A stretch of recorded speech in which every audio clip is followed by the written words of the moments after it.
आज आपण आहोत जुन्नर तालुक्यातील अतिदुर्गम गावातील अतिदुर्गम भागातील एका गावामध्ये, जे अहिनवे वाडी ग्रामपंचायतच्या अंतर्गत येतं। धावशी असं त्या गावाचं नाव आहे। या गावामध्ये जवळपास 400 ते 500 लोक राहतात।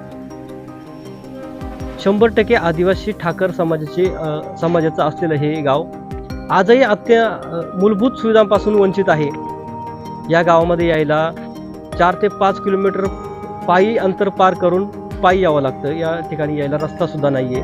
आज ह्या समाजातील लोकांची घरं जर पाहिली तर अत्यंत मोडकळीस आलेली मातीची घरं, मातीच्या भिंती, काही ठिकाणी तर गवताच्या काड्या उभ्या करून तयार केलेली घरं आहेत। तर अत्यंत दुर्गम, अत्यंत मागासलेलं असं हे गाव।